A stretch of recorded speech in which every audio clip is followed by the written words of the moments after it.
In this episode, the Gunite crew returns to shoot the last exterior walls of our earth-sheltered house.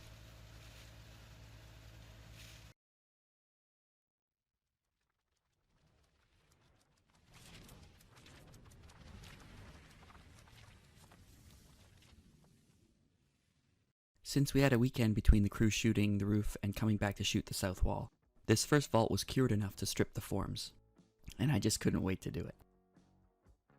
I took out as many screws as I could from underneath, but you may recall that we ended up needing to put in a lot of the screws from the top side, so I needed to actually pry off these support battens.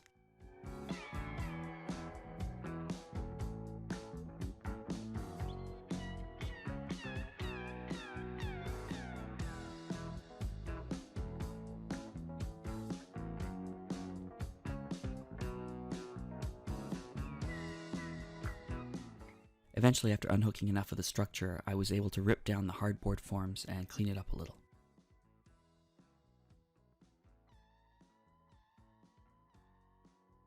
The concrete was only a few days old, so I was able to rub down a bit of those sharp edges.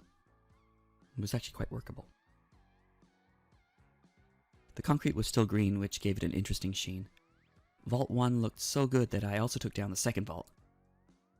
That one was one day newer and the concrete even greener, so I decided to stop and give the rest a week to cure. This pic of the second vault shows one large section came down as one big piece. Keep in mind that I was on that ladder when I pulled it down.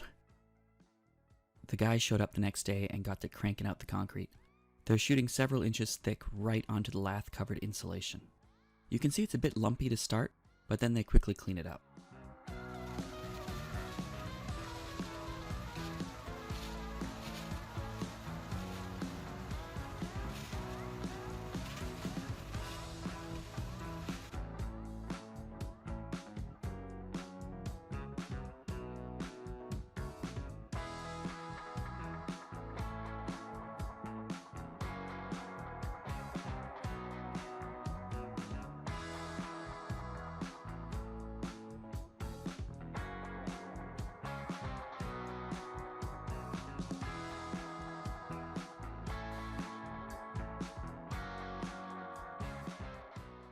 They're using levels and a kind of Klingon Federation inspired tool to trim the fat off the wall and get it into shape.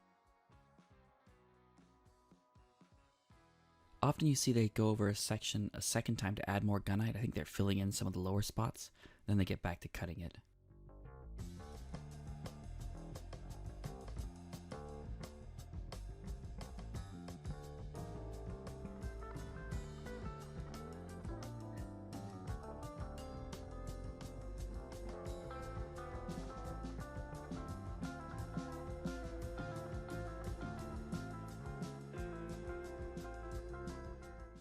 Once it's nice and plumb and flat, they trowel it nicely.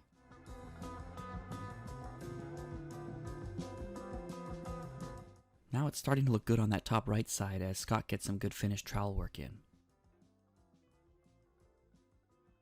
The guys on the roof are sweeping off the overshoot sand.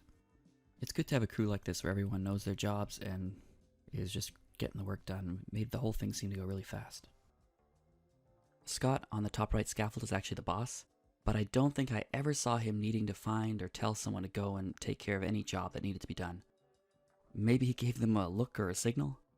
With all that noise, they do sometimes use hand signals, and I showed some of their sign language in an earlier video. Again, the card in the top corner.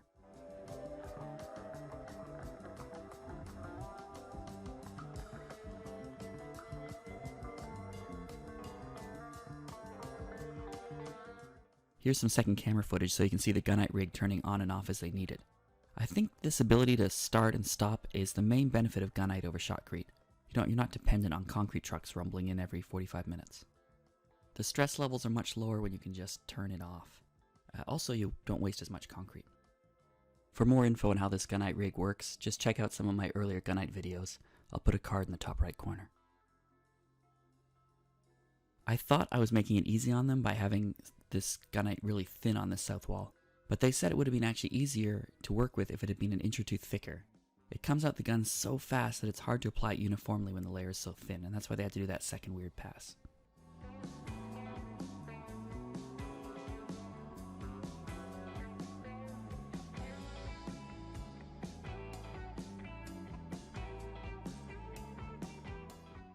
Here's a shot of the vault ends on the west side.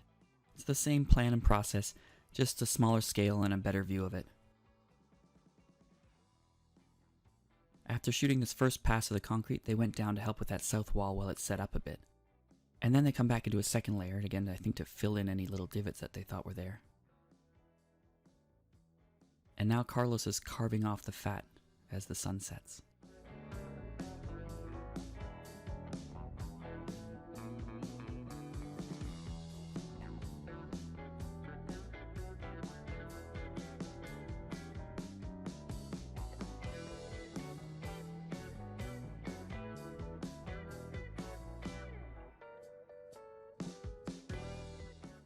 And here's an even closer close-up from camera B of that same last vault over again.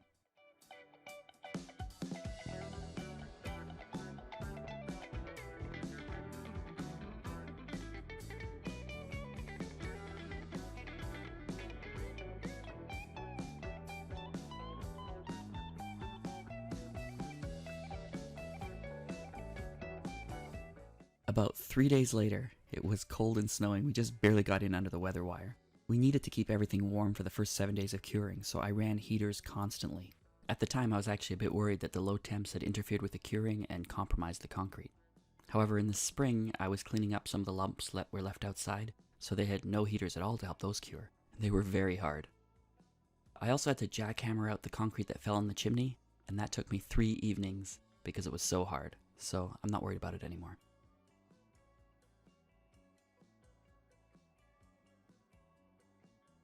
Here's some snow on the roof about 3 days later, and my youngest actually built a micro snowman on the roof. The roof being done is actually a big deal for us, but there's still a lot of work to do before we can bury this section. Subscribe and hit the bell if you're interested in following along.